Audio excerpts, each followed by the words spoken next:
Mr. President, I rise today to speak about a subject that troubles me greatly: the state of affairs in this body, the United States Senate. I spoke on the floor earlier this week about how the Senate has historically lived up to its unique and essential role in our constitutional order. Today, I'm compelled to offer an account of this institution as it operates today. But I believe this message is important both for the American people whom we all serve and for my colleagues in this body. When I spoke on the floor earlier, well, it was last week, I noted the widespread perception that the Senate has fallen into dysfunction.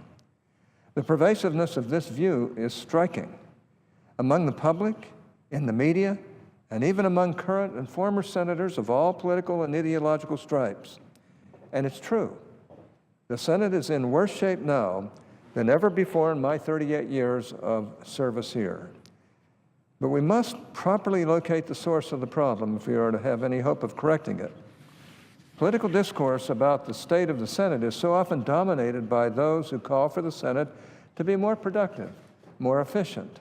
To these critics, the Senate's rules are anachronisms, historical accidents, relics of a bygone era that must be swept away for the Senate to race through more legislation and nominations, not the least of which we've just heard from Senator Grassley on. As I laid out on the floor earlier this week, the purpose of the Senate is not to duplicate the work of the majoritarian House of Representatives. Our work is of a different sort.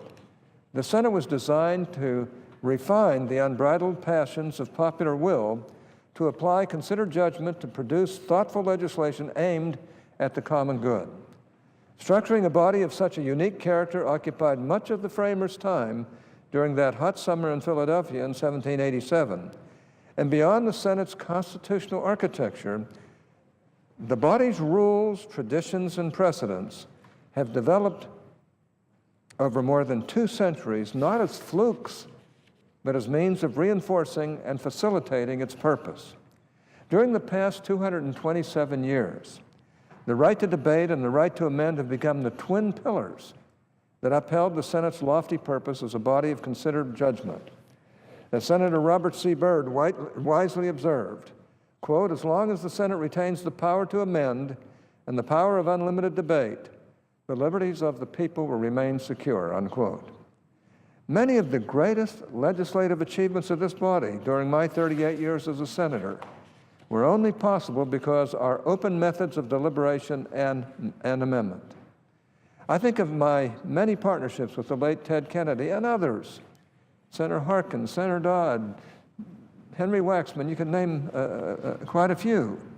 But Senator Kennedy and I fought like brothers, but became the best of friends. And this unique environment of the United States Senate allowed us to find areas of mutual interest and ultimate agreements for the public good. Last week, I named just a few of these landmark accomplishments.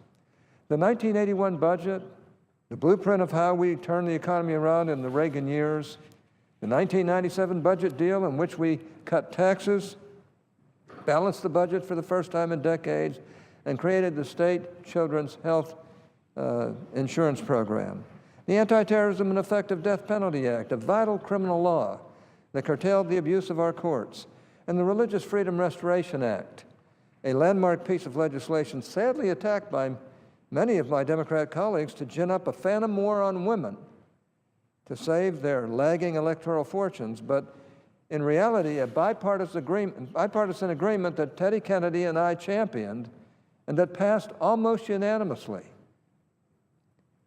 Madam President, these are just a handful of our legislative achievements through the past 4 decades. And like so many others, the roots of these successes lay in the Senate's characteristic deliberation, including unlimited debate and an open amendment process. Guaranteeing each individual senator the full right of participation enhanced the quality of the final product. Crowds sourcing good ideas rather than limiting input to a small gathering in the backroom Capitol offices. Giving each senator the opportunity to have his ideas discussed and debated gave us all confidence that the final product represented the best, most considered judgment of the whole body, encouraging senators to support sometimes imperfect but decisively beneficial legislation. Allowing modifications to the initial iteration of a bill, while often frustrating for partisans and purists, often created a broad base of support for lasting reforms. Emphasizing an open and inclusive process encouraged partnerships, even among ideological opposites, like Ted Kennedy and myself, to find areas of mutual agreement and reach broad consensus. And respecting the limits of a majority party's power, established confidence that when the positions of the parties switched, the rights of the minority would remain protected. Madam President, the atmosphere facilitated by our longstanding rules and traditions represents the Senate at its best. And the Senate functioning as it should, and so often has over much of my time here, demonstrates that these procedures and traditions aren't flukes of history, meant to be swept away as soon as they politically inconvenience or frustrate a majority party. Rather, they are vital to the Senate's ability to serve the American people. This is why the first Adlai Stevenson, in his farewell address to the Senate as Vice President, warned, quote, it must not be forgotten that the rules governing this body are founded deep in human experience, that they are the result of centuries of tireless effort in legislative halls to conserve, to render stable and secure the rights and liberties which have been achieved by conflict. By its rules, the Senate wisely fixes the limits to its own power. Of those who clamor against the Senate and its methods of procedure, it may be truly said, they know not what they do, unquote. Sadly, these critical and defining practices are under attack. Some who once defended the right to amend when in the minority have acted consistently to deny that right now they're in the majority. On February 28, 2006, the senior senator from Nevada, then serving as minority leader, condemned a procedural maneuver that denied the minority the opportunity to offer amendments. He stated unequivocally, quote, this is a very bad practice. It runs against the basic nature of the Senate, unquote. That maneuver, referred to as filling the amendment tree, allows the majority leader to use his right to be recognized before any other members as a means to block any and all other amendments by filling up all amendment slots with his own amendments, and thus prohibiting anybody else from having any rights of amendment. Less than a year after condemning the maneuver of filling the amendment tree as a very bad practice, inconsistent with the very nature of the Senate, the senior senator from Nevada became the majority leader. Rather than take his own wise counsel from just months before, he instead began a consistent pattern of procedural abuse using that very same destructive practice. The majority leader employed that tactic 21 times during the 110th Congress and 23 times during the 111th Congress. As the 112th Congress opened, the majority leader pledged to use this tactic only, quote, infrequently, unquote, but went on to employ it a record 26 times in the following 2 years. The Congressional Research Service confirms that the current majority leader has used his position to deny amendments to the minority more than twice as often as the previous 6 majority leaders combined. Get that? He has used his position to deny amendments to the minority more than twice as often as the previous 6 minority leaders combined. 6 senators led this body as majority leader between the 99th and 109th Congresses, 3 Republicans and 3 Democrats. I served here under all of them. Together, they denied amendments to the minority 40 times in those 22 years. No individual leader used this tactic more than 15 times. As of this month, in less than 8 years, the current majority leader has denied amendments to the minority a staggering 87 times. The right to amend is indeed a part of the basic nature of the Senate, a defining feature of this body that allows us to conduct legislative business differently than in the majoritarian House. The right to amend allows different voices to be heard, different issues to be raised, and different decisions to be made. Denying that right changes the basic nature of the Senate and prefers power over liberty. Hardly a day goes by without the current majority confirming my point. Earlier this month, the majority leader discussed the possibility of allowing amendments to a bill. The minority said want amendments, quote, because they want to kill the bill, unquote. But he pledged to consider amendments that in his view would, quote, lead to passage of the bill, unquote. In other words, the minority has only those opportunities to participate in the legislative process that the majority leader says they do. He was right back in 2006. This is a very bad practice, and he is only making it worse. Consider another way of looking at this problem. Recently, almost a year went by during which the majority leader allowed votes on only 11 Republican amendments. Think about that, Madam President. Only 11 amendments in nearly a year. All 45 Republican senators together got fewer votes on amendments than, for example, one House Democrat, Congresswoman Sheila Jackson Lee. Indeed, the Republican House majority allowed votes on 174 Democratic amendments during the same period that the majority leader here allowed votes on only 11 Republican amendments.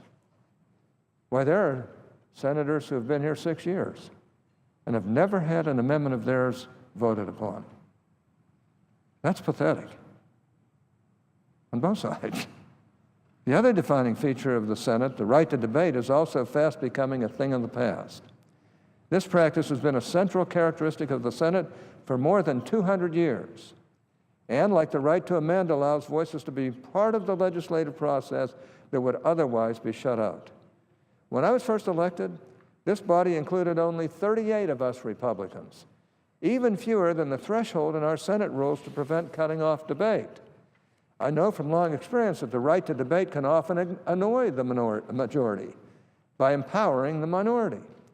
But fulsome debate and thorough deliberation, far more than expediency or efficiency, is essential to the nature of the Senate. And both sides have been annoyed from time to time, but nothing like this. Senate practice and rules have for more than 2 centuries required a supermajority of senators to end debate before the Senate can vote on a pending legislative matter or a nomination. The current majority leader has compromised the minority's ability to debate in both areas. Under the rule adopted in 1917, ending debate begins with a motion to invoke cloture or end debate. The current majority leader often files a cloture motion on a bill at the very same time he brings it up for consideration. He has used this tactic far more often than previous majority leaders, and its effect is not to end debate on legislation, but to prevent it altogether. And whenever those of us in the minority have resisted his demand that we end debate as soon as we begin consideration, the majority leader wrongly labels this a filibuster. Last November, the majority leader claimed there had been 168 filibusters of executive and judicial nominations. The majority leader used this supposedly unprecedented level of confirmation obstruction to take the drastic step of abolishing extended debate altogether using the so-called nuclear option. But the majority leader was counting cloture motions, not filibusters. A cloture motion is simply a request to end debate. A filibuster occurs when the debate cannot be ended because the cloture vote fails. In fact, most of those were not filibusters. They were falsely called that. There had been only 14 filibusters of President Obama's nominees, and that practice was on decline. The Senate had, in fact, confirmed 98% of President Obama's nominees. There was no problem there.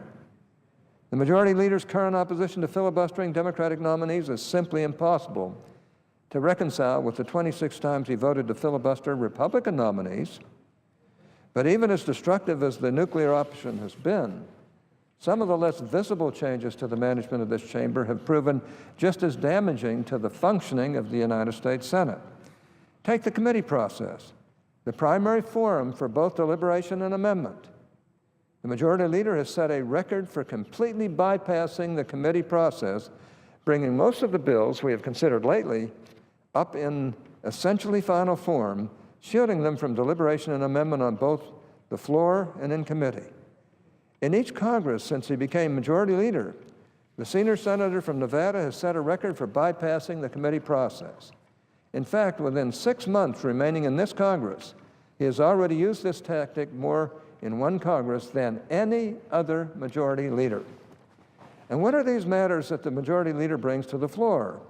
An unschooled observer might imagine that after the negotiation of the Ryan-Murray budget agreement, an imperfect bargain, but a breakthrough for cooperation nonetheless, that we would join the House in pursuing the appropriations process through the regular order, that we would use the opportunity to exert our influence as legislators in how our constituents' hard-earned dollars are spent.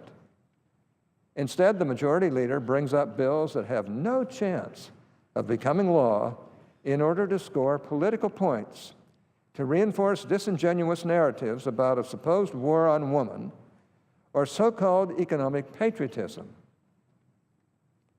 Mr. President, the current majority leader's abuse of the Senate amounts to a national travesty. He has broken down so much of what makes broken down that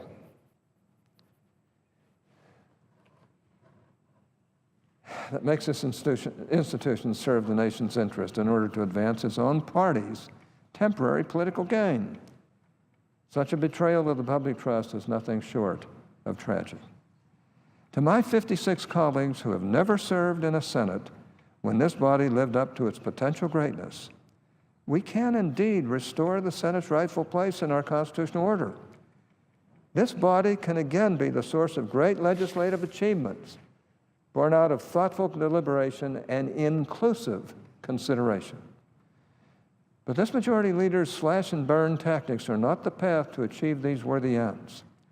They are a dead end, leading only to the destruction of this institution that has served our nation so well for so long.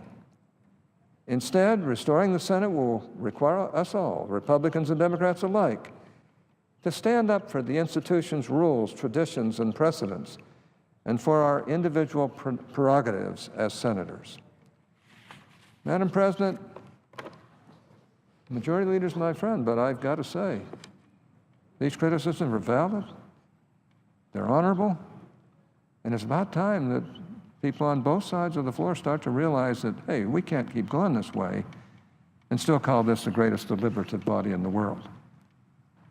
Madam President, it's pathetic.